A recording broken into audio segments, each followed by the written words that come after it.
मेरे क्लास में आप सभी का हार्दिक स्वागत है। हिंदी शब्दावली के अंतर्गत हम लोग विलोम शब्द को पढ़ रहे हैं। मैंने विलोम शब्द से संबंधित 3 वीडियो अपलोड कर दिया है और इन तीनों वीडियो का लिंक जो है डिस्क्रिप्शन बॉक्स में दे दिया गया है। जिन बच्चों ने अभी तक विलोम शब्द से संबंधित इन तीनों वीडियो को नहीं देखा है, डिस्क्रिप्शन बॉक्स में जाके लिंक को क्लिक करके तीनों वीडियो को देख लें, क्योंकि विलोम शब्द को जानना आप सभी के लिए अत्यंत आवश्यक है, खास करके शब्दों के अर्थ को समझते हुए। जब आप शब्दों के अर्थ को समझकर विलोम शब्द पढ़ेंगे तो आप देखेंगे कि आपको विलोम शब्द याद करना अत्यंत सहज हो जाएगा। तो देर किस बात की, लिंक को क्लिक करके पूरे वीडियो को अच्छी तरह से देखिए कि विलोम शब्द जो है स्कूल के साथ साथ विभिन्न प्रतियोगिता मूलक जो परीक्षाएं होती है उन सब में पूछी जाती है। इसके साथ ही साथ मैं यह भी कहना चाहूँगी कि जिन बच्चों ने अभी तक मेरे चैनल को सब्सक्राइब नहीं किया है तो वे जल्द से जल्द चैनल को सब्सक्राइब कर लें, ताकि आने वाले हर वीडियो का नोटिफिकेशन आपको समय समय पर मिलता रहे। तो चलिए आरंभ करती हूँ आज का यह लेसन।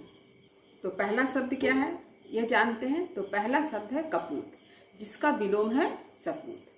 कपूत में क क्या है, उपसर्ग है, जिसका अर्थ क्या होता है, बुरा, दुष्ट। पूत का अर्थ होता है पुत्र, यानी कपूत का क्या अर्थ हो गया, जो दुष्ट पुत्र है, जो बुरा पुत्र है। और सपूत का अर्थ क्या है, स यानी अच्छा, पूत यानी पुत्र, अच्छा पुत्र, यानी बुरा पुत्र का विलोम अच्छा पुत्र। तो कपूत का विलोम हो गया सपूत। तो दूसरा शब्द है कृपण, जिसका विलोम है उदार या दानी।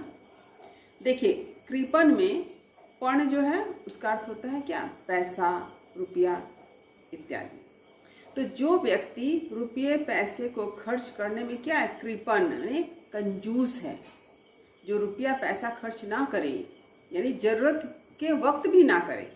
देखिए रुपया पैसा को खर्च कर देना व्यर्थ में तो फिजूल खर्ची है, उसे हम कृपण नहीं कहेंगे। जो व्यक्ति फिजूल खर्च नहीं करता है उसे हम कृपण नहीं कहेंगे। लेकिन जो व्यक्ति जरूरत होने पर भी, आवश्यकता पड़ने पर भी खर्च ना करे, ऐसा व्यक्ति कंजूस कहलाता है। जो एक एक पैसा को तिल तिल कर बचाता है, जरूरत के वक्त खर्च नहीं करेगा, अपना इलाज नहीं कराएगा, अच्छा भोजन भी नहीं करेगा, किसी की सहायता भी नहीं करेगा। लेकिन इसका उल्टा क्या है, उदार, दानी, यानी जो दूसरों के हित के लिए, सिर्फ अपने लिए नहीं, दूसरों के हित के लिए रुपये को खर्च करे, दान में दे, वही व्यक्ति तो उदार हृदय का है, दानी है, दान देने वाला दानी। और जिसका हृदय जो है दूसरों के भले की सोचता हो, दूसरों के हित की सोचता हो, वह व्यक्ति उदार कहलाता है। तो कृपण का विलोम क्या हो गया, उदार। तीसरा शब्द है गमन, जिसका विलोम है आगमन। देखिए गमन, गमन मतलब चले जाना और आगमन मतलब आना। जैसे हम लोग कभी कहते हैं ना कि उनका आगमन हो रहा है, ऐसे कि हम लोग कभी पूजा त्योहार में कहते हैं ना, माँ दुर्गा का आगमन होगा। तो आगमन माने माँ दुर्गा आएंगी। जो दशहरा आ रहा है, दुर्गा पूजा आ रही है, तो महाल्या के बाद से क्या होगी, पूजा आरंभ हो जाएगी 10 दिनों तक माँ दुर्गा की। तो आरंभिक दिनों में क्या कहेगा, दुर्गा का आगमन हुआ। तो गमन का विलोम आगमन। चौथा शब्द है गहरा, जिसका विलोम है छिछला। तो गहरा किसे कहते हैं, जो गंभीरता है, जिसमें गहराई हो, जिसमें, उसे कहेंगे गंभीर। जैसे समुद्र के लिए क्या प्रयोग करते हैं, समुद्र बहुत गहरा है, यानी बहुत डीप है, बहुत नीचे तल तक उसकी गहराई है। और इसका विलोम क्या है, छिछला। छिछला हम किस जगह को कहेंगे, जैसे नदी का एक किनारा जहाँ पर कीचड़, पानी सब कुछ होता है, वो जगह जो है कीचड़ से भर जाती है, वहाँ कोई गहराई नहीं होती है, इसलिए पानी जो है कीचड़ युक्त हो जाती है, उसे हम लोग कहते हैं छिछला। इसी तरह से आप लोग देखिएगा, जब वर्षा होती है, जब बहुत वर्षा होती है तो क्या होती, वर्षा जब होती है तो नदी तालाब भर जाते हैं, लेकिन कुछ जगहों पर पानी कुछ समय के लिए जमता है और वहाँ पर कीचड़ बन जाता है। तो कीचड़ बनने के कारण वह जगह क्या कहला गया, छिछला कहला गया, क्योंकि वहाँ पानी ज़्यादा गहराई तक नहीं है। तो गहरा का विलोम छिछला। 5वां शब्द है गुप्त, जिसका विलोम है प्रकट। तो देखिए, गुप्त मतलब छिपा हुआ, रहस्य, और प्रकट यानी जो व्यक्त है। जैसे आप अपने मन की बातों को क्या करते हैं, जब छिपा कर रखते हैं तो क्या कहलाता है, आपने अपनी बातों को गुप्त रख लिया। कभी कुछ ऐसी बात होती है जो आप किसी से बताना नहीं चाहते हैं, तो ऐसे में आप उन बातों को क्या करते हैं, गुप्त रखते हैं अपने, कहाँ, हृदय में। हृदय में बातों को छिपा कर रखते हैं। तो गुप्त यानी छिपा के रखना, छिपा हुआ। और प्रकट यानी अभिव्यक्त करना। जैसे कि आपका रिजल्ट जो है बहुत ही अच्छा हुआ, आपको परीक्षा में बहुत अच्छे अंक आए हैं, तो आप क्या करते हैं, अपने रिजल्ट के बारे में सबको बताते हैं। यानी आपका रिजल्ट सबके सामने प्रकट हो जाता है, वो छिपा नहीं रहता है। ठीक इसी तरह से जो व्यक्ति किसी कंपटीशन एग्ज़ाम में सबसे रैंक 1 आता है, उसका रिजल्ट, उसका परिणाम कभी छिपा नहीं रहता है, कभी गुप्त नहीं रहता, बल्कि वो सारी दुनिया के सामने प्रकट हो जाता है। तो गुप्त का विलोम क्या हुआ, प्रकट। 6 नंबर शब्द है गुरु। गुरु का विलोम होता है लघु, लेकिन कभी कभी कुछ बच्चे गुरु का विलोम शिष्य भी लिखते हैं। तो गुरु का अर्थ जो है, एक है बड़ा, श्रेष्ठ, और इसका विलोम आपने क्या लिखा, लघु, छोटा। गुरु यानी श्रेष्ठ, बड़ा, और उसका विलोम लघु यानी छोटा। यह तो एक अर्थ है। गुरु जो है हम शिक्षक को भी कहते हैं, क्योंकि गुरु जो है वो हमें ज्ञान देते हैं, हमारे अज्ञानता के अंधकार को मिटाते हैं, इसीलिए शिक्षक को गुरु कहा जाता है। तो इस अर्थ में गुरु का विलोम क्या हो गया, शिष्य यानी छात्र। शिक्षक का विलोम छात्र, गुरु का विलोम शिष्य। तो आप लघु भी लिख सकते हैं, शिष्य भी लिख सकते हैं। अगला शब्द है गृहस्थ। गृहस्थ का विलोम है सन्यासी। देखिए, गृहस्थ में गृह शब्द है, यानी घर, घर से संसार, यानी जो व्यक्ति संसारी है, जो घर में रहता है, वो संसारी मनुष्य है। और सन्यास यानी जो जिसने घर बार छोड़ दिया है, जिन्होंने घर बार का परित्याग कर दिया है, वह व्यक्ति सन्यासी हो गया। जिनके मन में कोई इच्छा, किसी तरह की भावना, माया, मोह नहीं है, ऐसे लोग सन्यासी कहलाते हैं। और जो व्यक्ति इस संसार में बंधे हुए हैं, सांसारिक माया मोह में फंसे हुए हैं, ऐसे लोग गृहस्थ कहलाते हैं। जिनका घर परिवार है, जिनके बाल बच्चे हैं, घर परिवार का भरण पोषण करते हैं, ऐसे लोग गृहस्थ कहलाते हैं। और इसका विलोम है सन्यासी। अगला शब्द है गोचर, जिसका विलोम है अगोचर। गोचर यानी जो दिखाई दे रहा है, जो दृश्यमान है, और अगोचर जो दिखाई नहीं देता है, उसे कहते हैं अगोचर। अ यानी नहीं, गोचर माने दिखाई देना, यानी अगोचर यानी नहीं दिखाई देना। अगोचर यानी जो कुछ दिखाई दे रहा है वह है गोचर, और जो कुछ भी दिखाई नहीं देता है वह है अगोचर। 9 नंबर शब्द है जड़, जिसका विलोम है चेतन। देखिए, चेतन में चैतन्य का भाव है, और जड़ यानी जड़ बने जो वस्तु में कोई प्राण ना हो। तो जिस वस्तु में कोई प्राण नहीं है, जो निर्जीव है, वो है जड़। और जिसमें चेतना है वह है चैतन्य, जिसमें प्राण है। तो देखिए, जड़ किसे कहते हैं, ये जो टेबल, मेज, कुर्सी, पहाड़, ये जो कलम है, ये सब क्या है, जड़ वस्तु है, इसमें कोई प्राण नहीं है। लेकिन हमारे आसपास जो पेड़ पौधे, जीव जंतु हैं, उनमें क्या है, चेतना है, उनमें आत्मा है, प्राण है, इसीलिए वो चेतन कहलाते हैं। तो जड़ का विलोम क्या हो गया, चेतन। 10 नंबर शब्द है ज्योति, जिसका विलोम है तम। तो ज्योति जो है, ज्योति का अर्थ क्या होता है, प्रकाश, उजाला, और तम यानी अंधकार। तो ज्योति का विलोम क्या होगा, तम। 11 नंबर शब्द है तारीफ। तारीफ का विलोम है शिकायत। तारीफ यानी किसी की प्रशंसा करना। जब आप किसी की प्रशंसा करते हैं तो वो कहलाता है तारीफ। आपने उसकी तारीफ की, आपने उसकी प्रशंसा की। लेकिन जब आप किसी के पास जाकर किसी व्यक्ति की शिकायत करते हैं, उसकी बुराई करते हैं, उसके बारे में बहुत सारी गलत बात बतलाते हैं, तो वो कहलाता है शिकायत। तो तारीफ का विलोम क्या हो गया? शिकायत। 12 नंबर शब्द है तीव्र, जिसका विलोम है मंद। देखिए, तीव्र का अर्थ होता है तेज, और मंद यानी धीरे धीरे धीमे गति से जो चलता है वो मंद है। तो जैसे मान लीजिए आप कहते हैं ना, वह तीव्र गति से आया, तो तीव्र गति से आया नहीं, वह तेजी से आया। आप यह कहते हैं कि घोड़ा बड़ी तीव्र गति से दौड़ता है, तो यानी घोड़ा क्या है? बहुत तेज दौड़ रहा है। लेकिन अगर आप यह कहते हैं कि हाथी मंद गति से चल रहा है, यानी हाथी बड़ा धीमे गति से चल रहा है, तो तीव्र का अर्थ क्या हो गया? तेज, और मंद का अर्थ हो गया धीमा। 13 नंबर शब्द है तुच्छ, जिसका विलोम क्या है? महान। तुच्छ हम किसे कहते हैं? जो बहुत ही छोटा हेय वस्तु, उसे कहते हैं तुच्छ, और इसका विलोम तब क्या हो गया? महान। जो बहुत ही श्रेष्ठ है, जो बहुत ही उत्तम श्रेणी का है, वह क्या है? महान है। तो तुच्छ का विलोम क्या हो गया? महान। अगला शब्द है त्याज्य, जिसका विलोम क्या है? ग्राह्य। त्याज्य में त्याग का भाव छिपा हुआ, त्यागने का भाव। आप जब किसी वस्तु को छोड़ देते हैं, मतलब क्या हुआ? उसे आपने त्याज्य दिया, छोड़ दिया। तो ग्राह्य में ग्रहण का भाव है, यानी आपने किसी वस्तु को ग्रहण किया। तो जैसे त्यागना का होता है ग्रहण करना, ठीक त्याज्य का हो गया ग्राह्य।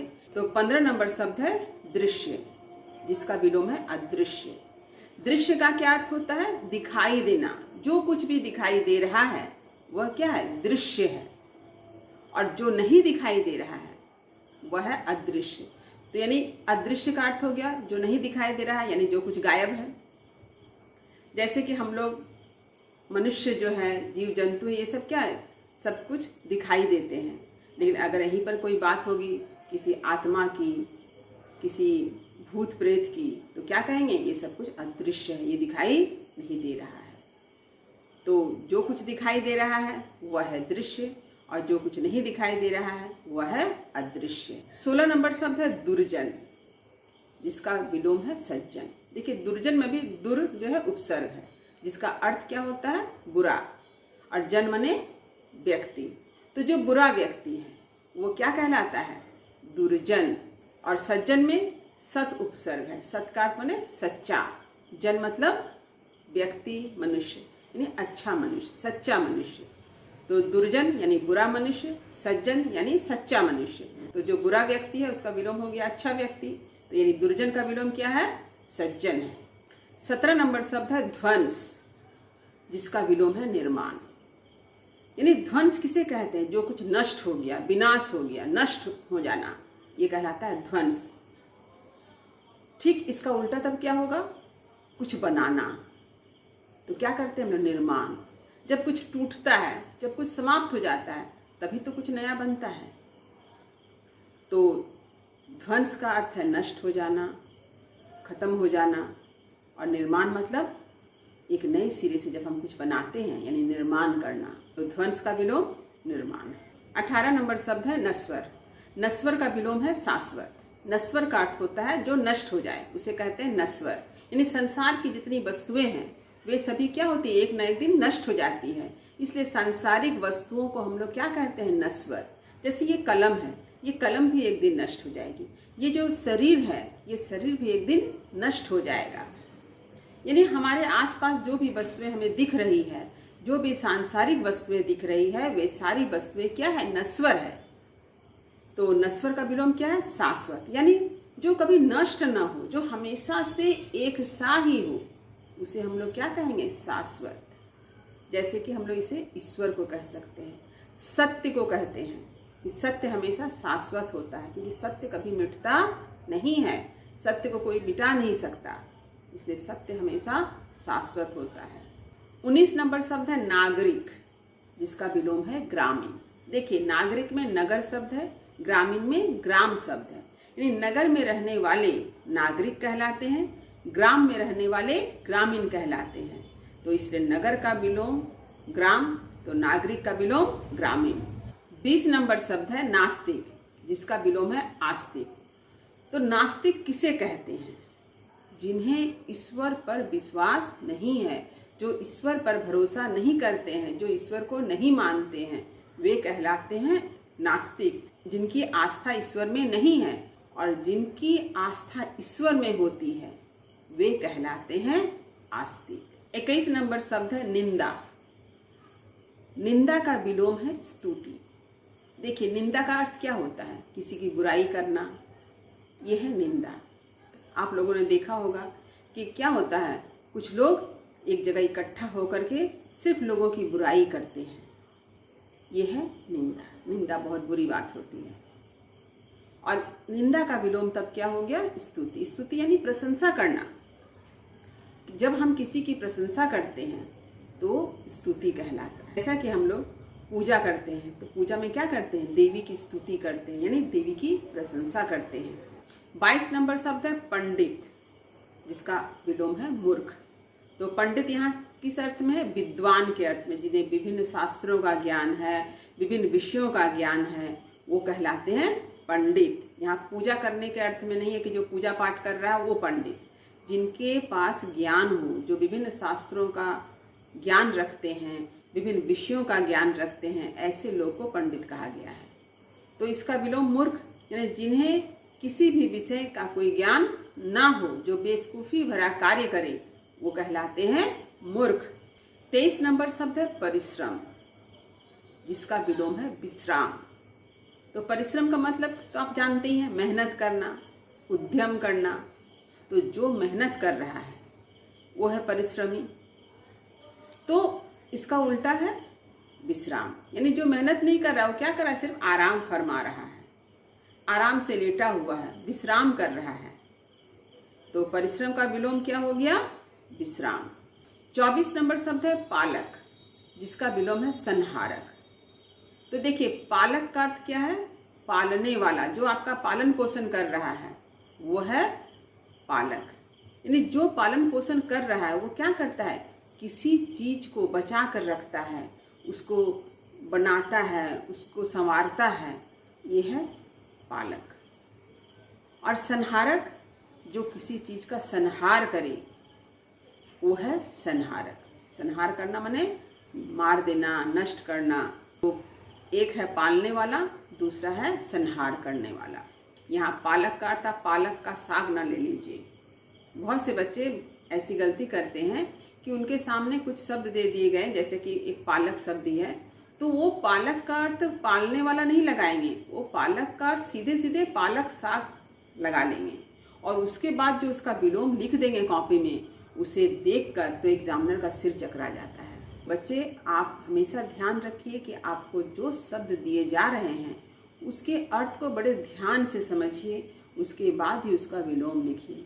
तो आज का अंतिम शब्द क्या है? प्राकृतिक, जिसका विलोम है कृत्रिम। तो देखिए, प्राकृतिक शब्द जो है प्रकृति से जुड़ा हुआ है, यानी जो प्रकृति प्रदत्त है, जो हमें प्रकृति से मिली है, वो है प्राकृतिक। और कृत्रिम जो मानव निर्मित है, प्रकृति निर्मित नहीं है, मनुष्य निर्मित है, वो है कृत्रिम। तो एक बहुत ही सुंदर सा उदाहरण है कि शहद जो है वो प्राकृतिक है, वो प्रकृति प्रदत्त है, उसका निर्माण हम मनुष्य नहीं कर सकते। और चीनी, यह कृत्रिम है। देखिए, दोनों मीठी चीज है, लेकिन शहद जो है वह प्रकृति प्रदत्त है, प्राकृतिक है, लेकिन चीनी जो है वह कृत्रिम है, यह मानव निर्मित है। मनुष्य ने चीनी का निर्माण किया है ना, गन्ने का रस को निकाल कर उससे गुड़ बनाया जाता है, फिर उससे चीनी बनती है। तो प्राकृतिक और कृत्रिम को समझने के लिए सबसे अच्छा उदाहरण है कि आप शहद को प्राकृतिक वस्तु समझिए और चीनी को कृत्रिम। तो उम्मीद करती हूँ कि आज मैंने जिन शब्दों के अर्थ को समझाकर उसके विलोम को बतलाया है, वह आप भली भांति समझ गए होंगे। तो वीडियो को लाइक तो अवश्य करें और इसे अपने मित्रों में, जो बच्चे पढ़ना चाहते हैं, उन सभी बच्चों में शेयर भी जरूर करें। यदि कहीं कुछ समझने में दिक्कत हो तो कमेंट अवश्य करें। मिलती हूँ अगले वीडियो में एक नए विषय के साथ। तब तक पढ़ते रहिए, जीवन में आगे बढ़ते रहिए। मेरी शुभकामनाएं आप सभी बच्चों के साथ है। धन्यवाद।